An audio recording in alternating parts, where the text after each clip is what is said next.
Assalamualaikum warahmatullahi wabarakatuh. Alhamdulillahi wa kafa, wassalatu wassalamu ala rasulillahil mustafa wa ala alihi wa sahbihi wa man wafa, wa ba'd.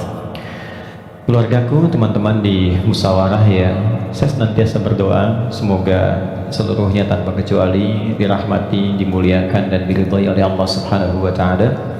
Dan tentunya doa ini tidak akan menjadi maksimal dapat dirasakan kecuali diiringi dengan ikhtiar juga dari teman-teman untuk mewujudkan itu. Ketika seorang ibu memohon kepada Allah, ya Allah jadikan anakku anak yang saleh, tapi anaknya tidak merespon itu untuk menunjukkan dan berikhtiar mendapat kesolehan, tentu tidak mudah doa-doa itu sampai meresap ke dalam jiwa. Karena itu sekali lagi mudah-mudahan apa yang seringkali kami mohonkan kepada Allah Subhanahu wa taala ada kekuatan dan keyakinan dari teman-teman juga untuk menjemputnya, sehingga menjadikan kehidupan dan ranah yang kita pijak dalam pekerjaan profesi apapun menjadi bernilai dan membahagiakan baik di dunia ataupun di akhirat. Baiklah, hari ini kita belajar sesuatu yang sangat penting sekali, dan ini bila mampu kita olah dengan baik akan menghadirkan puncak kebahagiaan tertinggi. Dan seringkali masalah yang dirasakan oleh setiap orang sumbernya atau puncaknya dari titik ini. Kita akan belajar tentang nafsu. Sering dengar ya nafsu, tapi barangkali kita akan olah itu dari pendekatan Al-Quran. Bagaimana nafsu itu diterangkan, seperti apa mengelolanya, dan bagaimana cara mengimplementasikan dalam kehidupannya. Kita bagi dalam 2 sesi, barangkali nanti kita akan ada pemaparan dan kita diskusi untuk mendalami apa yang mungkin kita bisa diskusikan. Bismillahirrahmanirrahim. Kita mulai teman-teman sekalian dari Quran surah ke-91. Nanti silahkan dicek ya. Quran surah 91 itu Asy-Syams.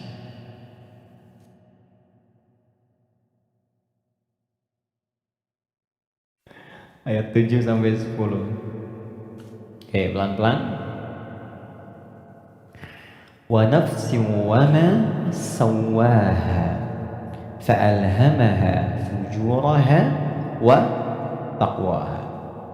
Ini butuh fokus agak dalam karena memang pembahasannya cukup detail, tapi saya berusaha menyederhanakan yang mampu bisa kita pahami. Wa nafsin wa ma sawwaha, dan demi nafas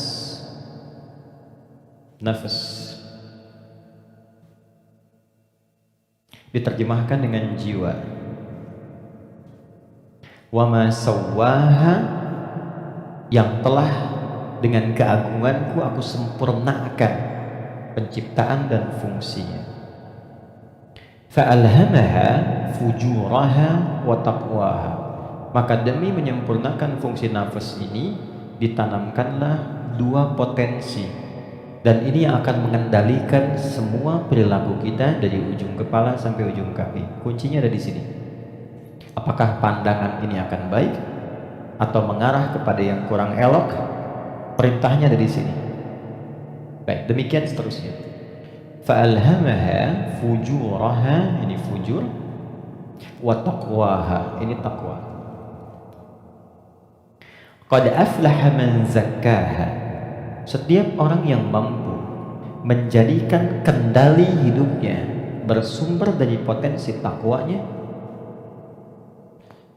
maka seluruh perilaku hidupnya dari ujung kepala sampai ujung kaki akan mengantarkan ia pada kesuksesan dan kebahagiaan dari semua aspek kegiatan yang ia lakukan dalam hidup. Ini jaminan dari Allah. Jadi apapun yang Anda lakukan, Anda kerjakan, pekerjaan apapun yang sekarang sedang diikhtiarkan, itu akan cenderung terdorong mendekat kepada kebahagiaan dan kesuksesan jika patokan dalam mengendalikan itu semua bermuara dari sini. Wa qad khaba man dassaha, tapi bila yang digunakan sebagai acuannya adalah yang fujur, maka ini akan cenderung mengantarkan pada nestapa kehidupan. Tingkat yang paling rendah, khaba itu tingkat yang paling rendah, mendapatkan celaan, hinaan, cacian, macam-macam, bahkan sebelum berpulang. Ya, yang tidak paling menyenangkan itu hidupnya dicela, wafat dicaci, pulang ke akhirat disiksa. Dan itu yang tidak paling mengenakan dalam kehidupan. Nah, sekarang dari satu surah ini, dari ayat 7 sampai 10, kita ingin dalami lebih kuat, dan pendalaman ini menuntut kita untuk lebih fokus karena ini kaitan dengan diri kita sendiri. Apa itu nafas? Itu dulu. Nafas itu apa? Jiwa itu apa? Tempatnya di mana? Seperti apa yang kita rasakan pengaruhnya dalam hidup? Kita pindah dulu ke Quran surah 15 Al-Hijr ayat 28 sampai dengan ayat 30. Quran surah 15 ayat 28 sampai 30. Pelan-pelan. Wa idh qala rabbuka lil malaikati inni khaliqun basyara. Dan ingat, kalau ada idh itu maknanya 3. Ingat, pahami, renungkan. Jadi kalau kita membaca Quran dibuka dengan idh, diingatkan kita oleh Allah, ingat ya, pahami apa yang akan kamu baca ini, lalu renungkan itu pada dirimu yang paling dalam. Wa idh qala rabbuka lil malaikati, pahami, ingat, renungkan ketika Allah berfirman pada malaikat, inni khaliqun basyara, aku akan mencipta makhluk baru yang bukan malaikat, yang bukan jin. Jadi sebelum Allah mencipta kita manusia disebut dengan basyar di sini, maka sudah ada malaikat dan jin terlebih dahulu. Urutannya, malaikat dulu diciptakan dari cahaya, nur, lalu jin diciptakan dari api, nar. Ya, baru kemudian kita manusia, basyar. Karena itu ayat manusia 28, ayat tentang jinnya 27-nya. Jadi kalau Anda lihat ayat 27 di Quran surah 15, wal janna khalaqnahu ya min qablu min naris samum. Sebelum manusia ada jin dulu urutan yang diciptakan. Nanti jin ini sebagiannya ada yang tinggal nanti dengan malaikat di alam langit, tapi di alam tersendiri dari 7 lapis itu dia tidak sampai ke bagian atas. Nanti ada yang tinggal berkehidupan di dunia, yang kelak fungsinya akan digantikan oleh manusia jadi khalifah di bumi. Nah, yang tinggal di alam langit ini, itu yang dulu disebut dengan Azazil namanya, jin yang sangat taat, rajin ibadah, sampai diagungkan itu azza oleh malaikat, disebut nih hebat nih, ibadahnya banyak, maka disebut dengan Azazil. Cuma nanti kisahnya ketika manusia diciptakan dan akan menempati posisi sebagai khalifah di bumi, jin yang terlihat taat ibadah ini ternyata memiliki kecemburuan yang tinggi sampai membangkang perintah Allah. Maka membangkang perintah disebut dengan fasik, perbuatannya fasak. Maka berubahlah ia dari jin menjadi makhluk fasik, ya, tertutup kebaikannya dengan keburukannya. Yang menutup keburukan dengan kebaikan, ada yang buruk yang tak ingin terlihat ditutup dengan yang baik, itu namanya libas, dari kata labasa. Tapi kalau yang baik sudah bagus, ibadah, jujur, baik, ditutup dengan keburukan karena sombong misalnya, maka itu namanya dari kata balasa, makhluk yang tertutupnya disebut iblis. Maka dari situ dia menjadi iblis.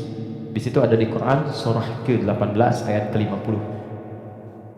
Quran surah 18 ayat 50. Wa idh qulna lil malaikati isjudu li adama fasajadu illa iblis kana minal jinni fa fasaqa an amri rabbi.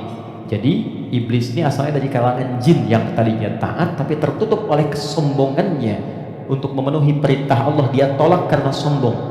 Ada di mana? Al-Baqarah ayat 34 dengan kalimat yang sama tapi inti yang beda. Wa idh qulna lil malaikati isjudu li adama fasajadu illa iblis aba, dia enggak mau sujud, wastakbar karena sombong. Ya. Nah, Allah memurkai jin ini menjadi iblis bukan karena enggak sujudnya pada Adam, tapi enggak patuhnya sama Allah. Urusan jin sama Adam itu terkait jin dan Adamnya, tapi ketika tidak mematuhi Allah, maka hilang sifat ubudiyahnya. Maka marahnya Allah kepada jin jadi iblis ini bukan karena adabnya, karena tidak patuhnya pada Allah. Itu ada di Quran surah ke-7 ayat 11 sampai 12. Qala ma mana'aka alla tasjuda id amartuk. Allah katakan, hei iblis, dirubah langsung jadi iblis. Kenapa kamu nggak mau sujud ketika aku perintahkan? Jadi yang penting itu perintahnya, bukan karena sujudnya. Kita diminta sholat itu, sholat bukan karena sholatnya, bukan karena sujud rukunya, karena Allah yang perintahkan. Karena kita mengaku beriman, buktikan kita patuh pada Allah. Maka kepatuhan itu wujudnya lewat sholat. Makanya ketika seseorang yang mengaku beriman tidak sholat, itu sama dengan tidak mematuhi Allah. Itu prinsip dasarnya. Baik, kembalikan ke sini. Secara singkat, simpan saja dulu malaikat, simpan jinnya dulu, abaikan iblisnya. Kita fokus ke sini dulu. Maka diciptalah setelah itu manusia, disebut dengan bashar. Tolong fokus ke sini. Bashar adalah satu dari 5 nama manusia yang disebutkan dalam Al-Quran. Kadang dia disebut dengan ins, dipasangkan dengan jin, dan pasangan ini tersebut 18 kali dalam Al-Quran. Ya ma'syaral jinni wal ins wa ma khalaqtul jinna wal ins. Kadang dia disebut dengan insan, 65 kali disebut dalam Al-Quran. Bahkan ada surah ke-78, surah Al-Insan, hal ata 'alal insan. Kadang disebut dengan Bani Adam, 7 kali disebut dalam Al-Quran, ya Bani Adam, untuk menunjukkan keturunan. Kadang disebut dengan Nas, An-Nas, 241 kali disebutkan dalam Al-Quran. Dan ada surah ke-114, surah bagi semua umat Islam paling favorit di muka bumi. Qul a'udzu birabbin nas. 5 nama. Uniknya, setiap nama dalam Al-Quran menunjukkan fungsi tersendiri bagi kegiatan manusia. Contoh, kalau ingin menunjukkan kelembutan dan karakter keramahan pada manusia dan penampakannya, maka yang disebutkan kata ins. Lalu disebut lawannya jin. Jin disebut jin karena tersembunyi, nggak nampak. Lawannya ins nampak. Karena itu jin fitrahnya nggak nampak, nggak bisa ada yang lihat jin. Ingat ini ya, kalau ada yang mengatakan saya bisa melihat jin, hanya jin yang mampu melihat jin, maka orang itu sedang kemasukan jin. Ingat itu ya. Maka sifat jin itu nggak bisa dilihat oleh manusia, tersembunyi. Makanya kalau ada jin melakukan penampakan, itu jin sedang punya masalah ya, karena keluar dari fitrah. Apalagi manusia-manusia yang sedang cari-cari penampakan jin. Hati-hati ya. Oke. Sebaliknya, jin tersembunyi, manusia nampak, fitrahnya tampak, ketemu nampak, salaman, senyum. Jadi kalau ada manusia yang suka sembunyi-sembunyi, suami pulang ke rumah sembunyi-sembunyi, ada pintu depan, dia naik lewat jendela, dia buka WA istri, ambil handphone suami, sembunyi-sembunyi, cek dan sebagainya. Ini menunjukkan bahwa suami itu sedang bukan menjadi jin, sedang ada masalah. Gampangnya begitu. Biasanya papasan enak, sekarang cari jalan lain, itu pasti sedang punya masalah. Itu fitrah ya. Yang kedua, jin kasar, karena itu disebut jin. Manusia lembut, karena itu tampilan karakternya selalu lahir sifat kasar. Gak ada orang misalnya, maaf, kemasukan jin jadi lembut, gak ada. Mas Dude izin pengen ikut kajian, sedang kemasukan jin, itu mustahil. Biasanya dia meracau. Nah, manusia itu karakternya lembut. Makanya saking lembutnya Allah tanamkan kecintaan kepada anak yang baru dilahirkan, anak siapapun itu. Orang pasti senang, pengen gendong, pengen cium dan sebagainya. Pertanyaannya, kenapa kok tiba-tiba kata-katanya bisa menjadi kasar? Perilakunya kok jadi keras? Padahal ketika lahir dia dalam keadaan baik. Maka nanti babnya tersendiri, ada bab tentang lingkungan, bab tentang orang tua, perhatian dari saudara-saudarinya. Kullu mauludin yuladu 'alal fitrah fa'abawahu. Lingkungan, bisa orang tua, bisa teman, bisa sekolah dan sebagainya. Oke. Insan tidak disebutkan kecuali menunjuk pada manusia yang terkait dengan totalitas aktivitasnya dari bangun tidur sampai tidur lagi. Jadi kalau Anda menginginkan belajar tentang manusia dari sudut pandang akhlak, pelajari kata ins. Kalau Anda ingin belajar tentang manusia yang menata kurikulum hidupnya, apa yang harus dilakukan saat bangun, bagaimana menata hidup dengan panduan-panduannya. Anda mau jadi apapun silahkan, nanti di Quran ada panduannya. dari bangun tidur sampai tidur lagi, keluarkan semua kata insan dalam Al-Quran. 3. Kalau kita ingin melihat genealogi kita dan perjalanan sejarah kehidupan bapak moyang kita dari Nabi Adam sampai ke Rasulullah SAW yang jadi petunjuk untuk kita, maka temukan di kalimat Bani Adam. Jika Anda ingin belajar tentang bagaimana membangun hubungan yang baik secara sosial dengan teman, dengan lingkungan, dengan tetangga dan sebagainya, maka keluarkan semua kata nas dalam Al-Quran. Tapi kalau Anda ingin belajar tentang menata nafsu yang ada dalam jiwa setiap manusia, maka keluarkan kata bashar dalam Al-Quran. Disebutkan sebanyak 35 kali dalam bentuk tunggal dan sekali dalam bentuk dual. Nah, ketika Allah menyampaikan pertama kali penciptaan manusia, yang disebutkan kalimatnya bashar. Wa idh qala rabbuka lil malaikati inni khaliqun bashara. Bukan ins, bukan insan, bukan bani Adam, bukan annas, bashar. Apa tahapan penciptaannya? Ini intinya. Wa idh qala rabbuka lil malaikati inni khaliqun basharan min salsalin min hama'in masnun fa idza sawaituhu. Satu, membentuk manusia, mencipta manusia ada dua tahapan kata Allah. Pertama fisiknya dulu. Maaf, ini secara teori dulu ya. Fisiknya dulu. Jadi yang dibentuk berproses, fisik nanti berlangsung selama 4 bulan dalam kandungan.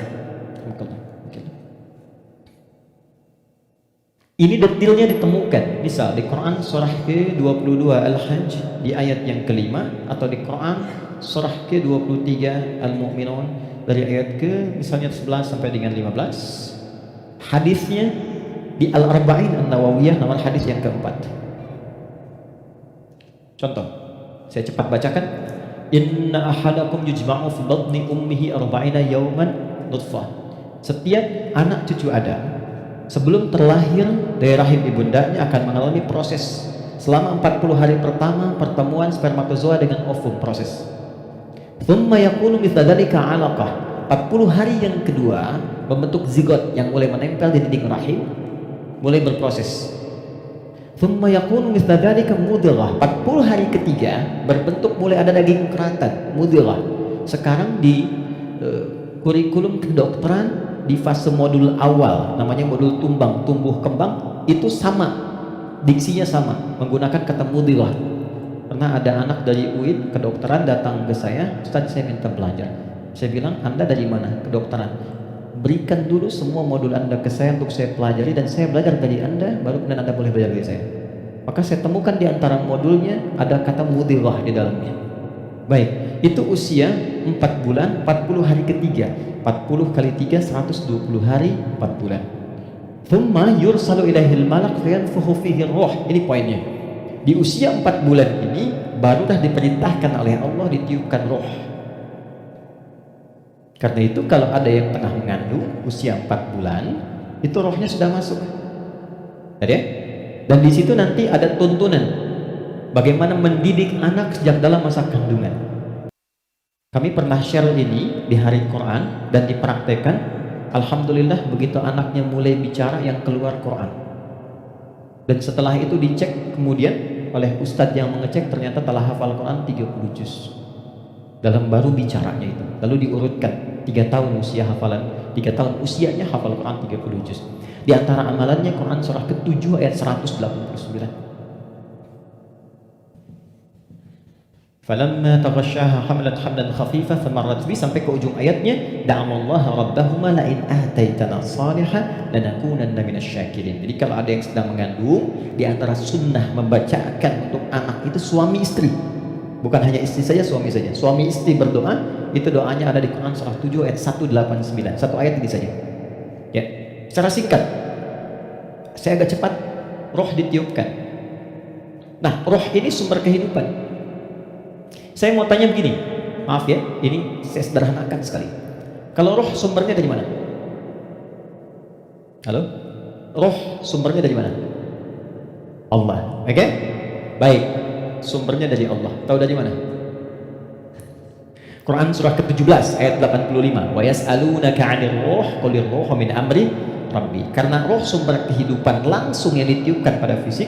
Jadi generator kehidupannya di sini. Kalau nggak ada roh, nggak akan bergerak ini.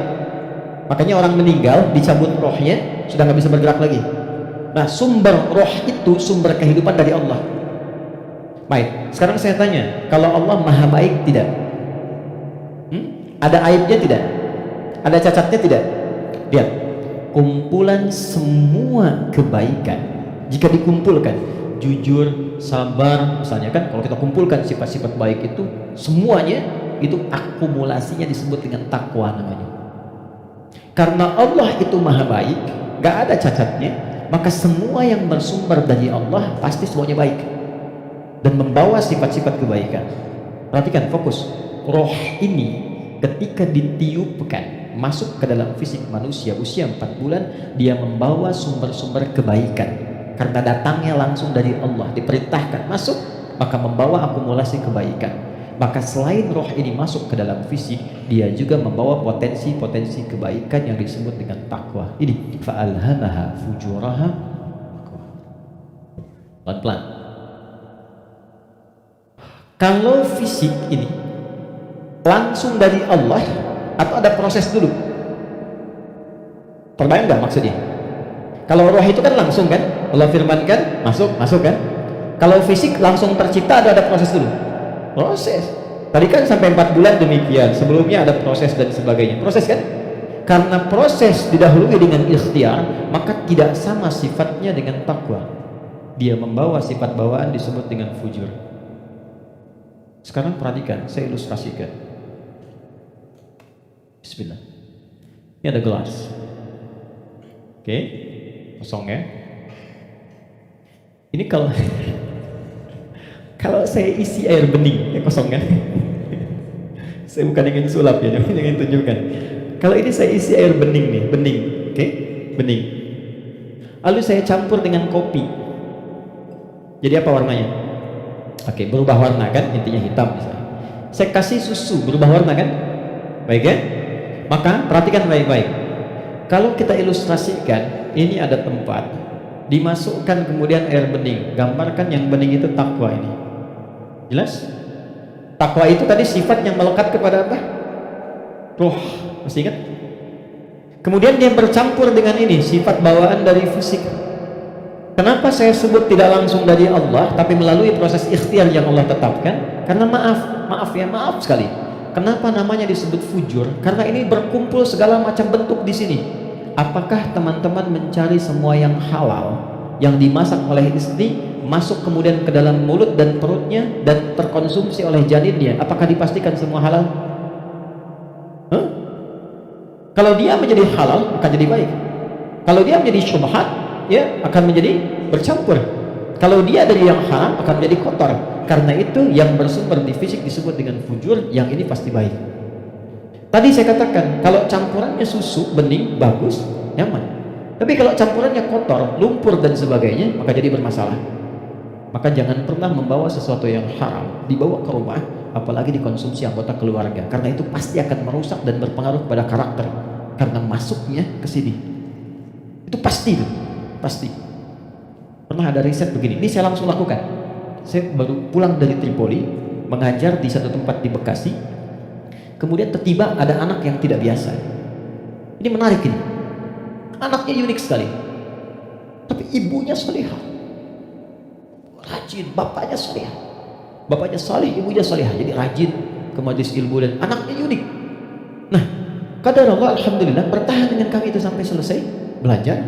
Ibunya tiba-tiba datang. Alhamdulillah Ustaz, katanya. Anak saya bisa bertahan. Memang kenapa, Bu? Tidak pernah dia bisa bertahan di satu tempat, baik di pengajian apalagi di sekolah, kecuali setelah 5 menit gurunya akan datang mengantarkan dia kepada saya, mohon dibawa pulang karena kami tak sanggup mengajarinya lagi. Nah, tanpa saya tanya, ibunya cerita, Ustadz izin konsultasi, sebetulnya ini saya adopsi karena dulu kami mencoba menyelamatkan. Saya bekerja sama dengan kawan saya yang public figure juga perempuan, menyelamatkan 2 anak kembar dari perilaku orang tua yang ayahnya pencuri, ibunya suka mabuk. Jadi begitu sedang mengandung, ibunya masih minum minuman yang diharamkan itu. Maka itu berpengaruh kepada janinnya, lahir ia. Nah, mengeluarkan itu nggak mudah tuh, karena sudah menjadi daging. Maka harus disupport lagi dengan yang halal, ditanamkan lagi yang baik-baik supaya keluar itu. nanti ada tahap yang ringan, tahap yang menengah, tahap yang paling susah. Tapi itu semua ada caranya untuk mengembalikan. Yang ingin saya gambarkan adalah, hati-hati, kita ilmiah sekali hari ini. Ini bawaan dari gabungan fisik sifatnya fujur, yang ini roh membawa sifat takwa. Karena takwa yang bening bercampur dengan fujur, maka merubah keadaan roh. Yang tadinya murni seperti biasa, karena roh membawa sifat takwa, nyampur jadi ini, bercampur dengan fujur, maka merubah nama roh kemudian menjadi nafas. Pelan-pelan, pelan-pelan. Kalau roh saja yang dibawa sifat takwa, udah pasti baik tuh. Tapi karena dia bercampur dengan ini, yang bahannya banyak tuh, ya, dan sifat fujur, maka merubah nanti dari sifat yang takwa ini bercampur dengan fujur, merubah nama roh saat masuk ke dalam tubuh, berubah menjadi nafas. Dari sini diserap ke dalam bahasa Indonesia menjadi nafas. Ya, maka dikatakan seseorang bisa bernafas ketika rohnya masuk. Tapi dalam keterangan Al-Quran bukan cuma bisa nafas, di situ akan tergabung takwa, potensi yang dibawa oleh roh sebagai sumber kebaikan. Di sini ada fujur, potensi yang dibawa oleh fisik, ya, yang kadang-kadang menjadi lawan daripada sifat kebaikan. Pelan, sampai di sini bisa dipahami? Artinya apa? Artinya, maaf, di dalam diri kita ini, siapapun manusianya, pasti ada potensi kebaikan. Ini sifat dasar manusia itu baik. Itu sifat dasarnya. Nggak ada yang nggak baik. Makanya, maaf, sepencuri-pencurinya pencuri, sebetulnya hatinya menolak. Ketika akan mencuri, pasti hatinya menolak itu. Itu salah. Karena itu pencuri nggak mau dicuri. Coba kalau 3 orang mencuri, yang satu misalnya menyembunyikan hasil curiannya, maka bosnya akan berkata, maling kamu. Padahal mereka baru maling, gitu kan? Ya? Oke, pelan-pelan ya. Jadi singkatnya, di dalam diri kita terkumpul semua potensi kebaikan yang dibawa oleh roh. Dan saat yang bersamaan ada potensi yang dibawa oleh fujur dari fisik, ada di sini, ini lawannya. Nah, yang menarik begini, yang menarik ini potensi takwa ini akumulasi semua kebaikan, kita sebut dengan sumber positif begini. Yang ini didesain oleh Allah sebagai lawannya, kita sebut kutub negatif begini, fujur. Pelan-pelan ya. Dan ini sudah menjadi hikmah kehidupan. Apapun yang bisa bergerak akan selalu ditemukan positif dan negatif. Anda beli robot-robotan pakai baterai, pasti ada kutub positif dan negatif kan? Ya? Proton dan neutron. Dalam proton nanti ada neuron dan macam-macam, ada partikel, ada atom dan sebagainya. Jelas ya? Ini semua hukumnya sudah begitu. Ini hukum kehidupan. Tapi kaitan dengan diri kita, ini yang harus kita sadari. Saya turunkan di sini untuk lebih mudah. Nafas. Di sini ada takwa. Semua kumpulan sifat baik, jujur, rendah hati, kemudian sabar, dan seterusnya. Saat yang bersamaan, di sini ada lawannya, sifat fujur. Jadi kalau teman-teman di sini menemukan jujur, di sifat fujur itu ada dusta. Kalau di sini ada rendah hati, di sini ada sombong. Kalau di sini ada sabar, di sini ada sifat amarah yang berlebihan, pemarah. Nah, kita mesti menyadari setiap manusia itu punya potensi jujur, tapi saat yang bersamaan punya potensi dusta. Dia punya potensi rendah hati, tapi saat yang bersamaan dia bisa sombong. Nah, yang paling menarik adalah bagaimana kita bisa mengendalikan ini sehingga yang keluarnya selalu yang baik, dan yang ini bisa kita tutup, bisa kita tekan sehingga tidak muncul ke permukaan. Nah, inilah inti pembahasan kita yang akan kita turunkan. Saya ingin fokuskan betul pada apa yang akan saya terangkan saat ini. Jadi yang barusan muqaddimah ya. Sekarang kita mulai ke intinya. Saya ingin berikan penjelasan dari akarnya dulu supaya kita paham tentang diri kita. Jelas sampai di sini? Halo? Jelas ya? Oke. Yuk kita lihat. Kembali ke Quran surah Asy-Syams ayat 7 sampai 10. Wa nafsin wa ma sawwaha, dan demi jiwa nafas yang telah aku sempurnakan, kata Allah penciptaannya. Fa'alhamaha fujuraha wa taqwaha, maka diilhamkan pada nafas ini ada 2 yang seakan berlawanan, yaitu fujur dengan bawaan ini dan takwa sifat baik. Sekarang lihat rumusnya. Qad aflaha man zakkaha. Qad saya berikan gramatikal bahasa Arab dulu. Qad harfu tahqiqin wa taukidin. Huruf tahqiq yang menjamin sesuatu, taukid yang menegaskan satu hukum. Cara menerjemahkannya, qad aflaha, aku jamin, kata Allah, dan aku tegaskan, orang yang mampu menata zakat, menata nafasnya dengan baik, maka hidupnya akan cenderung sukses dan bahagia apapun pekerjaannya. Baik, kalau Anda buka terjemahan, zakat itu diterjemahkan dengan menyucikannya. Qad aflaha man zakkaha. Ini kuncinya. Jadi kalau kita ingin menata kalbu, menata nafas, maka caranya dengan zakat. Zakat menyuci. Saya tanya ke akhwat ya, teman-teman, kalau menyuci itu membuang bajunya atau kotorannya? Oke. Saya tanya ke teman-temannya ikhwan yang pria. Sekali lagi saya pastikan, menyuci itu membuang bendanya atau menghilangkan kotorannya? Kotorannya. Baik, sekarang saya tanya pada semuanya, kalau tidak kotor mungkin nggak dicuci? Huh? Halo? Kalau tidak kotor mungkin nggak dicuci? Baik, baik. Sekali lagi, yang ketiga, yang terakhir. Jadi adanya kotor itu untuk menunjukkan yang bersih atau untuk mengotori pakaiannya?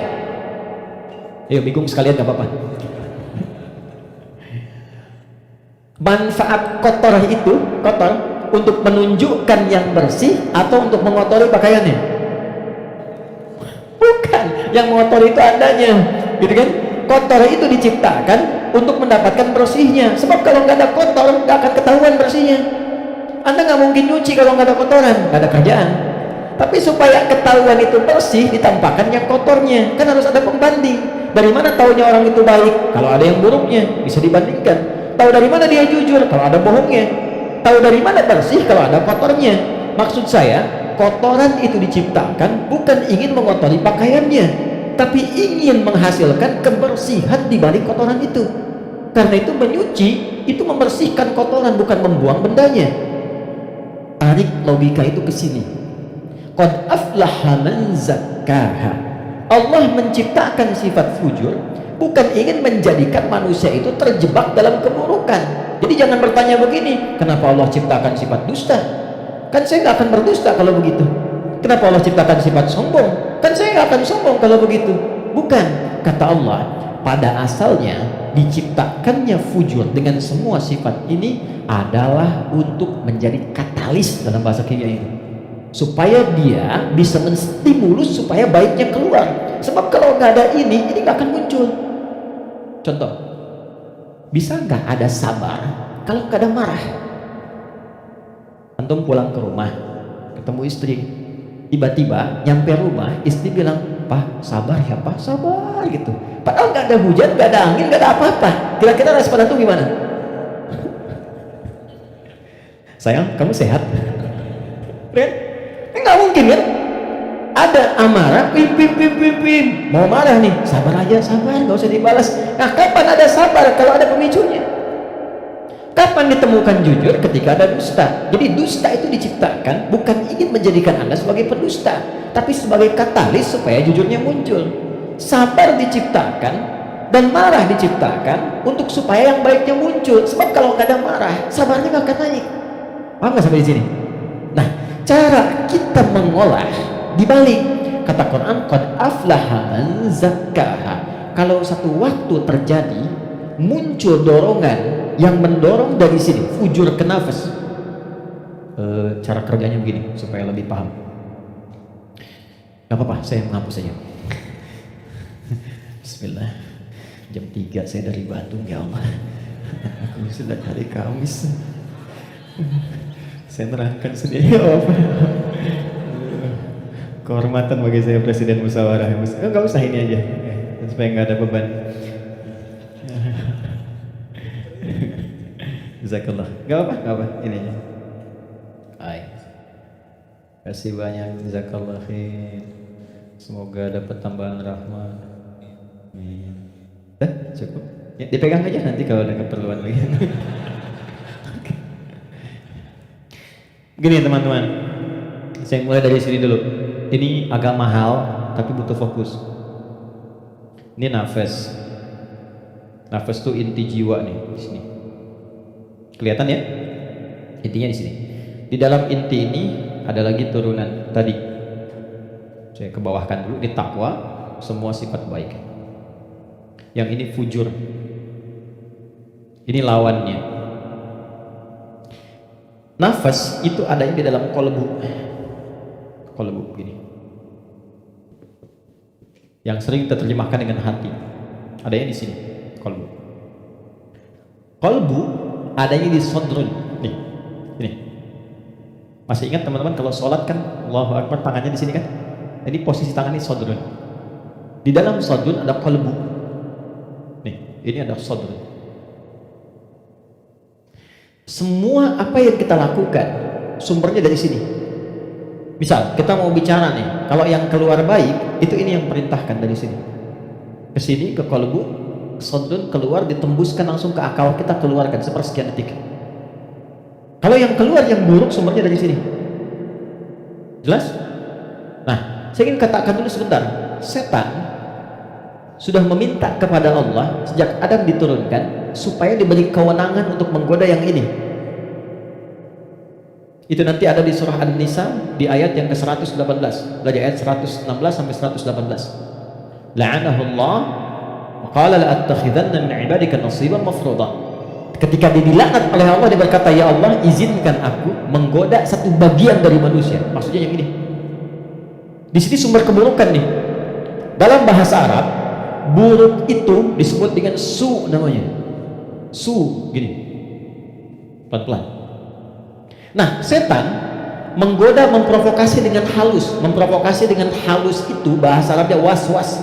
Waswasa yuwaswisu. Halus sekali. Dia masuk lewat sini, sodrun, jamaknya sudur, jamak dari sodrun sudur karena manusianya banyak.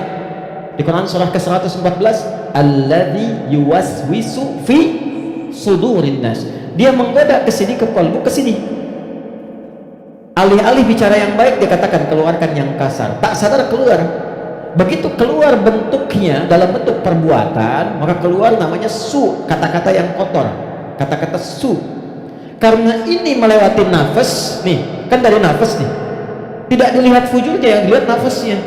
Oh ternyata nafasnya itu memerintahkan kepada su. Nafas ketemu su, disebutlah nafsu. Oh ya, ini asalnya nafsu.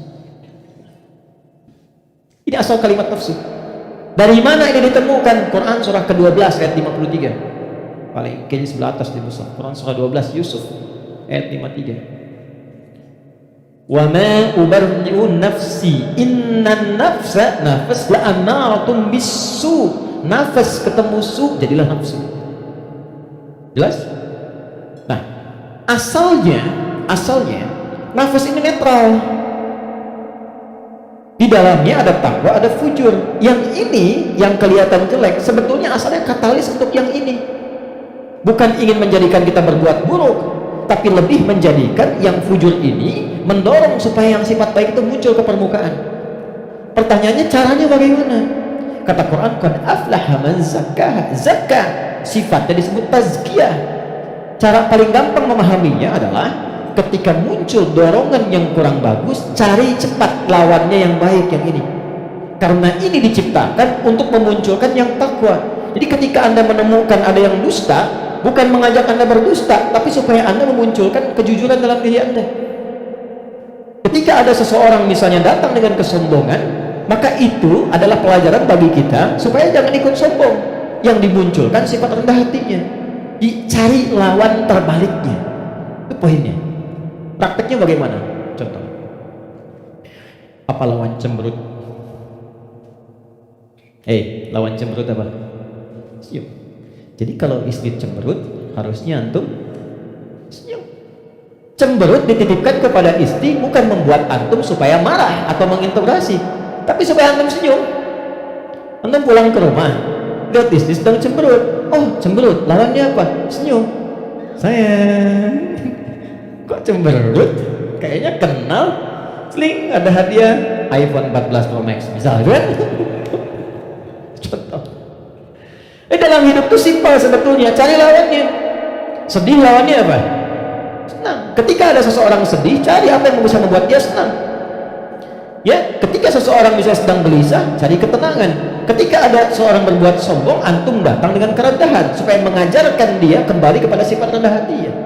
Kalau semua orang bisa melakukan semua ini, walaupun tidak mudah mengerjakannya, maka kata Allah, hidupnya akan cenderung bahagia. Itu asalnya. Tapi problemnya adalah di sini ada setan yang memberikan was-was supaya ini muncul dominan. Apa yang bisa mencegah dan menghambat setan supaya tidak menjadikan manusia dominan dengan sifat fujurnya dibanding takwanya? Sebelum sampai ke sana, saya ingin jeda dulu. Saya ingin simpulkan dulu konsep dasarnya. Jika kita ingin menata nafas dengan baik sehingga tidak didominasi oleh nafsu sifat-sifat yang kurang bagus, maka setiap mendapati kekurangan-kekurangan atau hal yang kurang positif dari siapapun lawan kehidupan kita, maka cepat munculkan lawan baiknya. Kadang-kadang yang diuji bukan kita, yang diuji orang lain, tapi yang disasar hikmahnya kita. Itu namanya fitnah. Jadi fitnah itu tidak harus selalu tuduhan, bisa jadi ujian. Misal, inna min azwajikum wa auladikum, bahkan amwalikum fitnah. Kata Allah, anak-anak itu jadi fitnah. Maksudnya apa? Kadang-kadang di anak-anak ada aktivitas-aktivitas yang mungkin tidak ideal, yang orang sebut dengan nakal, ya, padahal tidak ada anak yang nakal. Boleh jadi anak itu dibuat aktif supaya kreativitas orang tuanya makin muncul. Jadi ketika Anda melihat anak-anak punya ekspresi tersendiri, lihat dulu dari yang kurang bagus itu apa yang dimunculkan yang baik supaya keluar. Itu caranya. Sama dengan begini, itu ada kejadian di Cianjur, musibah bagi warga Cianjur yang terkena. Itu bala namanya, ibtila, ujian langsung yang dialami. Bagi kita itu fitnah, ujian yang diberikan ke sana, tapi hikmahnya menyentuh diri kita. Ada nggak yang terpanggil untuk datang? Betul nggak orang beriman saling merasakan? Betul nggak titipan harta itu benar-benar untuk berbagi dan sebagainya? Maka diberikan ujiannya di sana. Mungkin yang wafat di sana masuk kategori syahid akhirat, karena di antara syahid itu kan tertimpa bebangunan, meninggal dia syahid. Kita wafat bagaimana? Maka disentuh untuk datang. Kami ke sana bangun posko, lihat teman-teman, maaf ya, ini pelajaran besar ya. Mohon kalau kurang berkenan, mohon saya dimaafkan dengan kalimat ini. Demi Allah saya katakan, rumah yang mewah sampai yang biasa hancur. Dan yang paling menarik bukan itu. Yang paling menarik hati kita untuk merenungkan, bahkan rumah yang masih bertahan pun dan masuk kategori mewah, tidak ada yang berani penghuninya untuk datang ke tempat itu. Dia lebih memilih mengungsi atau tinggal di tenda-tenda yang bahkan jauh dari kata layak. Pertanyaan saya, jadi yang selama ini dikumpulkan kerja keras siang dan malam, jadilah sesuatu yang mewah itu, kendaraan yang hebat itu, lalu untuk apa kalau tidak digunakan dan dinikmati ketika Allah memudah membalik itu dalam sepersekian detik? Maka saya ingin katakan pada teman-teman, jangan sampai terjadi dalam satu masa, dalam satu waktu sudah kerja, lelah, capek dan sebagainya, tapi karena hubungan yang jauh dari Allah atau karena sebab tertentu justru berbalik, nikmat itu menjadi sesuatu yang bahkan tidak bisa dinikmati secara langsung. Itu pesan pertama. Tapi jangan disimpulkan bahwa di sana ada maksiat dan sebagainya, tidak ke situ arahnya. Boleh jadi mereka ditetapkan oleh Allah untuk mendapatkan kemuliaan karena datang keluarga-keluarga besar membawa sesuatu yang bahkan belum pernah mereka lihat sebelumnya, yang gak pernah menemukan makanan-makanan yang mungkin menurut kita enak dan layak, yang merasakan perhatian, merasakan bantuan-bantuan, kenal saudaranya, yang gak ada masjid dibangunkan masjid lagi, yang wafatnya syahid. Kita siapa? Dan bagaimana cara kita kembali kepada Allah Subhanahu wa Ta'ala? Nah, itu fitnah. Ujiannya di sana, yang merespon kita di sini. Terkadang adanya pada tetangga kita, tetangga yang sakit, dibuat sakit bukan karena ingin menjadikan dia sakit. Boleh jadi Allah ingin menguji Anda sebagai tetangganya, sikapnya bagaimana. Kita cara melihatnya. Tetangga Anda ada kekurangan, mudah bagi Allah menjadikan dia kaya, tapi Allah titipkan kepada Anda tetangganya supaya Anda merespon harta yang Allah titipkan untuk berbagi. Contoh lain, Anda sudah ke masjid, Anda punya tetangga belum mau ke masjid, dijadikan ia menjadi tetangga Anda bukan untuk Anda caci atau Anda katakan tuh saya punya tetangga gak pernah ke masjid, bukan. Boleh jadi Anda ditempatkan di situ sehingga mendapat bagian dari dakwah untuk mendoakan dia supaya ke masjid. Ada orang bertanya, saya tanya begini, satu jamaah, apa hukumnya ada tetangga masjid tinggal di samping masjid 5 meter jaraknya dari masjid, bahkan toa masjid menghadap ke rumahnya begini, tapi dia belum mau ke masjid? Oh, jawabannya beragam. Dosa Ustaz, haram Ustaz. Ada yang bilang bakar rumahnya. Hukumnya ajak dia ke masjid. Hukumnya ajak dia ke masjid. Ini sederhana, tipis bahasannya, tapi kalau kita praktekkan dalam kehidupan di rumah tangga, suami dengan istri, dengan anak, anak dengan ayah, dengan ibu, ini dibawa. Kita datang ke ibu sedang cemberut, buat beliau tersenyum. Lihat pasangan sedang gelisah, buat dia lebih tenang. Lihat anak sedang menangis, buat dia tertawa. Nabi SAW kedatangan seseorang menyampaikan, ya Rasulullah, si fulan berjuang fi sabilillah, ikut ke medan perang, tapi ibunya menangis. Dipanggil oleh Nabi anak itu, katakan, irja, pulang kamu, bikin ibumu tertawa seperti engkau membuatnya telah menangis.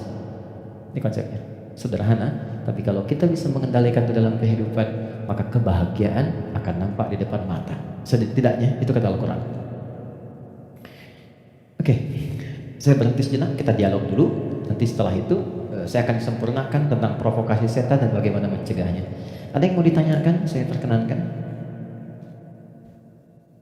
Halo, kenapa menjadi diam begini? Ada yang mau bertanya? Atau saya teruskan dulu? Setelah itu baru kita bebas berdiskusi? Baik ya? Baik. Tidak mudah untuk dilakukan sikap seperti itu, mudah disampaikan tapi tidak mudah dikatakan. Sama Ustadz juga begitu, sama saja, godaannya sama, mau Ustadz mau bukan sama. Makanya jarang ada Ustadz ceramah bawa istrinya. Baik, ini live gak ya? Oke, aman ya. Baik, saya kembalikan di sini. Kenapa? Karena sama, ada setannya. Ini poinnya, ada setannya. Ini yang sudah berjanji kepada Allah, berkomitmen maksudnya. Pokoknya selama manusia hidup, siapapun itu dan apapun statusnya, dia pasti memberikan waswas, menggoda lewat sini supaya ini ditekan, ya, supaya takwanya ditekan, yang naik yang ini, yang buruk-buruknya. Maka bagaimana cara mencegah godaan-godaan setan itu sehingga kita manusia tidak terbawa dalam nuansa provokasi setan, sehingga bertransformasi dari pribadi yang lembut ini berubah menjadi pribadi yang kasar, yang kotor tindakannya dan sebagainya. Maka yang pertama kata Al-Quran, teruskan ayatnya, waqad khaba man dassaha. Ingat ya, kalau sifat fujur itu diperturutkan, diikuti, dusta diikuti, sombong diikuti, jadi perilaku jadi sombong, belum apa-apa sudah mulai pamer, sudah macam-macam dan sebagainya. Perhatikan, khab, pikirkan dulu kata Allah kalau mau sombong, pikirkan kalau ingin dusta, pikirkan kalau ingin berbuat hal-hal yang buruk. Khab, muaranya, ujungnya pasti kehinaan. Ini. Jadi sebelum berbuat sesuatu yang menyimpang, kalau Anda ingin berkata kotor, pikirkan dulu, karena ketika itu keluar, Anda akan terhina kata Allah. Anda akan terhina. Kalau bukan ada yang di hadapan, orang lain yang akan tergerak untuk menghinakan itu. Karena itu tidak sedikit orang yang mengeluarkan kata-kata kotor dalam kehidupan, terekspos kemudian, bukankah dirinya menjadi rendah? Mau sombong, bagi dirinya mungkin hanya ingin menampilkan kerja keras saja, tapi ketika ditampilkan dalam bentuk sombong, diikuti provokasi ini, maka apa yang terjadi? Khab, kata Allah, ujung-ujungnya pasti ini, terhina hidupnya. Entah itu mendapatkan celaan, entah itu mendapatkan cacian. Jadi semua bentuk keburukan yang dialami oleh manusia itu kembali kepada perilakunya, dan pada akhirnya adalah mengikuti bisikan-bisikan yang disampaikan oleh setan.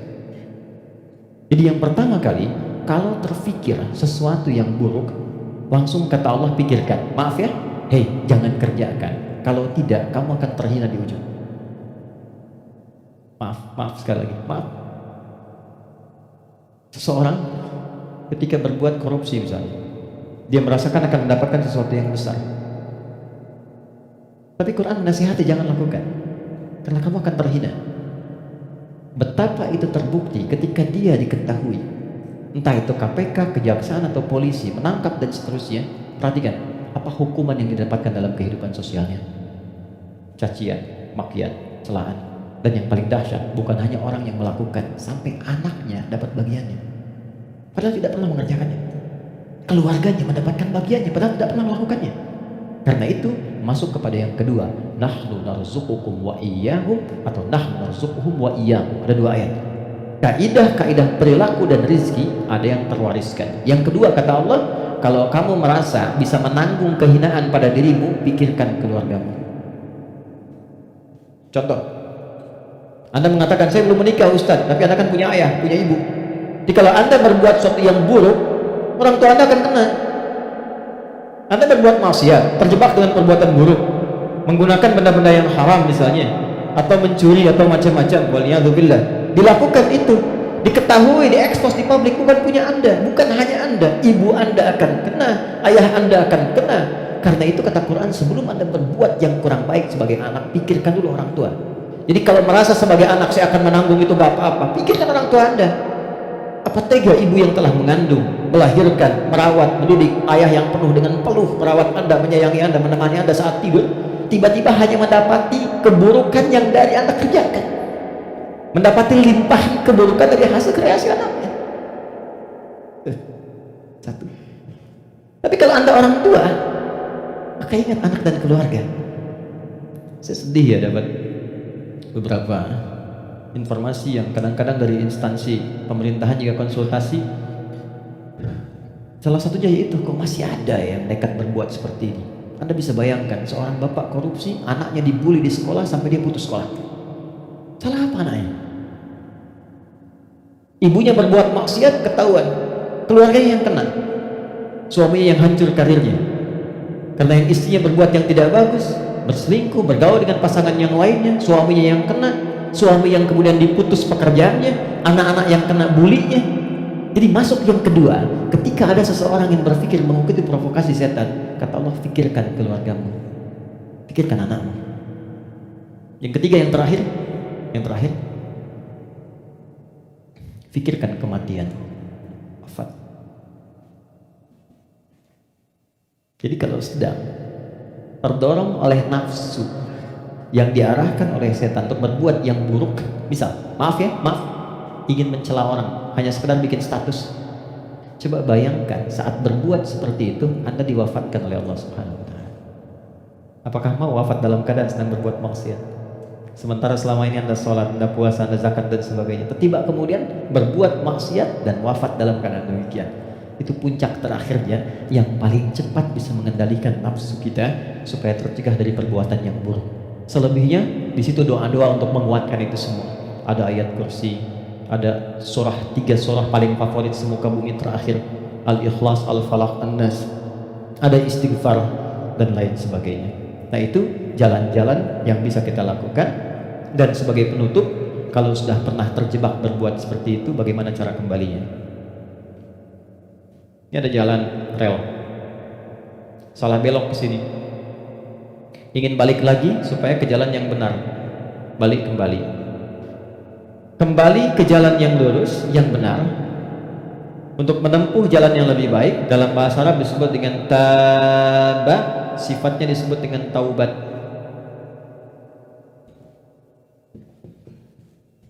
Maka muncullah ayat taubat, Quran surah ke-4 ayat 17. Quran surah ke-4 ayat 17. Saya berhenti dan berakhir di sini. Ada? Innamat taubatu 'ala Allahi lilladzina ya'maluna as-su'a bijahalatin thumma yatubuna min qarib. Masih ingat teman-teman, kalau perbuatan dari nafsu jadi wujud perbuatan, maka disebut apa namanya? Perbuatannya disebut apa? Masih ingat gak? Kalau lupa suka nggak ingat tuh. Masih ingat kan? Kan? Oke. Sekarang di ayat itu, innamat taubatu 'ala Allahi lilladzina ya'maluna as-su'. Kata Allah, kalau ada yang pernah terjebak berbuat buruk dalam hidup, kata-katanya keluar kotor, tindakannya nggak bagus, hartanya didapatkan dari jalan yang tidak baik misalnya, terus dia ingin merubah itu, dia merasa saya diprovokasi oleh setan, terjebak oleh nafsu, pengen berubah, pengen menghilangkan itu semua, maka apa yang harus dilakukan? Tsumma yatubuna min qarib. Ini yang indah nih. Bab ini yang paling penting. Mohon fokus baik-baik. Ini yang paling penting dan ini yang paling dahsyat yang bisa kita dapati saat ini. Thumma yatubuna min qarib. Ini kalimatnya. Perlu dihapus dulu, biarkan dulu saja. Nih, teman-teman begini. Kemudian saat dia sadar itu salah, dia bergegas ingin segera memperbaiki. Kalimat ini menjadi mahal karena ada informasi di dalamnya dan ini rahasia. Mohon dijadikan antara kita saja di hari ini ya. Perhatikan kalimatnya. Pernyataan. Maaf.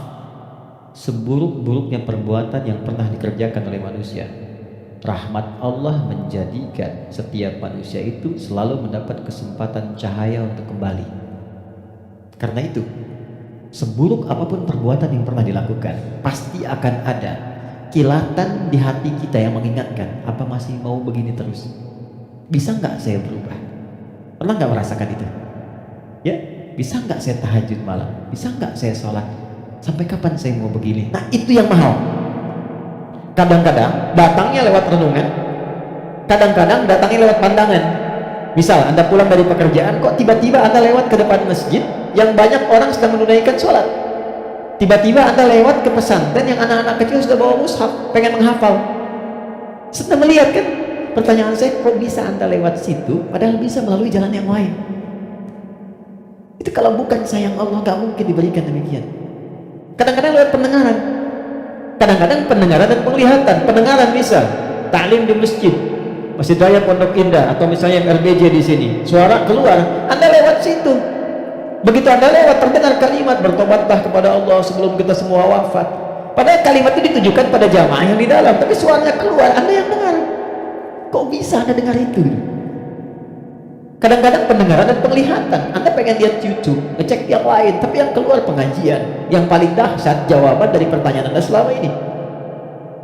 Nah, itu yang dimaksudkan. Kalau Anda mengalami momentum seperti itu, kata Quran, cepat ambil. Karena Allah sedang memberikan kasih-Nya secara langsung tanpa campur tangan siapapun. Biasanya, kalau dalam kondisi seperti itu disambut oleh seorang hamba, maka muncullah rahmat Allah pada saat itu yang akan langsung merubah hamba itu menjadi kekasih Allah Subhanahu wa taala. Makanya tidak sedikit orang menjadi kekasih Allah. Kekasih itu maksudnya sangat dekat dengan Allah sampai doa pun baru minta dan jawab. Siapa di antara mereka aulia Allah itu? Rata-rata ada di antara mereka yang tadinya pelaku maksiat, terus merasakan nikmatnya taubat, meningkat ibadahnya, dan sekatnya seakan-akan menjadi jauh, terpisah, lepas dari dirinya, nyambung ke Allah begitu cepatnya, doanya cepat terjawab, zikirnya terasa dengan nikmat. Itulah aulia Allah. Nah, jadi yang ingin saya katakan adalah, kalau satu kali berbuat salah, terfikir, kemudian ada kilatan di hati kita, di pikiran kita, atau mendengar atau melihat sesuatu mengarahkan kita untuk bertobat, cepat ambil itu, cepat ambil. Itu yang dimaksud Quran surah ke-29 di ayat yang terakhir, walladzina jahadu fina lanahdiyannahum subulana. Setelah itu, sesali perbuatan yang pernah dikerjakan, minta ampun pada Allah. Kalau terkait dengan manusia, minta maaf, datangi, dan jangan merasa sungkan. Jangan merasa sungkan. Kenapa berani berbuat salah tapi tidak berani meminta maaf? Datangi, minta maaf. Apapun yang ia lakukan, kata-kata dan sebagainya, tidak akan pernah mengambil hak Anda, tidak akan mengambil kesempatan Anda, waktu Anda, tapi membebaskan semua sekat yang ada dalam jiwa kita. Tapi kalau orang lain yang salah, maafkan dulu. Memaafkan orang itu akan menghilangkan sekat dalam diri kita, sehingga tidak pernah memikirkan dia lagi, tapi tidak menyelesaikan persoalan dia dengan Allah. Jadi tetap dia dihisab oleh Allah sebelum dia minta maaf pada kita. Tidak ada ruginya. Paham ya? Karena itu, kalau ada kilatan di pikiran kita mengajak untuk bertobat, cepat respon, sesali perbuatan itu, berjanji tidak mengulangi, dan mengganti dengan perbuatan baik. Apa tandanya taubatnya diterima? Tandanya semua perbuatan yang jelek yang pernah keluar dari lisan, dari mata, dari telinga sampai ujung kakinya, misal, maka berganti menjadi perbuatan baik. Itu tandanya hamba itu diterima taubatnya oleh Allah Subhanahu wa taala. Saya tutup dengan hadis Nabi sallallahu alaihi wasallam. Innallaha idza ahabba 'abdan ibtalah. Allah kalau mencintai seorang hamba maka mengujinya. Kadang-kadang di antara ujian itu Kalau manusia tidak bisa memanagenya, ada yang mengantarkan pada sifat-sifat buruknya. Maka muncullah keterangan yang kedua langsung dari Al-Quran. Innallaha yuhibbut tawwabina wa yuhibbul mutatahhirin. Allah sangat mencintai pelaku maksiat yang mau bertobat dibandingkan dengan orang soleh yang tidak pernah merasa salah. Ingat ya, Allah sangat mencintai pelaku maksiat yang mau bertobat dibandingkan orang soleh yang tidak pernah merasa salah. Silahkan bikin status. Itu dari Al-Quran.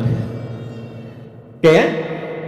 Saya kira itu yang bisa saya sampaikan. Kita berdoa pada Allah Subhanahu wa taala, mudah-mudahan doa kita bisa dikabulkan dan mendapatkan nilai kebaikan dari Allah Subhanahu wa taala. Allahumma taqabbal minna innaka antas samiul alim wa tub alaina innaka antat tawwabur rahim. Allahumma arhamna ya arhamar rahimin. Ya Allah, mohon rahmati siapapun yang ada di ruangan ini atau yang mungkin bersama kami dalam kebaikan. Rabbana la tad'alna fi maqamina hadza wa fi kulli maqamin dhanban illa ghafartah. Ya Allah, mohon jangan biarkan ada satupun di antara kami yang hadir saat ini kecuali Engkau ampuni segala dosa-dosanya. Wala hamman illa farajtah. Jika ada yang merasakan kegelisahan, jangan biarkan dia pulang kecuali Engkau telah tenangkan keadaan hatinya. Wala asran illa yassartah. Jika ada yang mengalami kesulitan dalam hidupnya, maka mohon ya Allah ringankan dan hilangkan semua kesulitannya.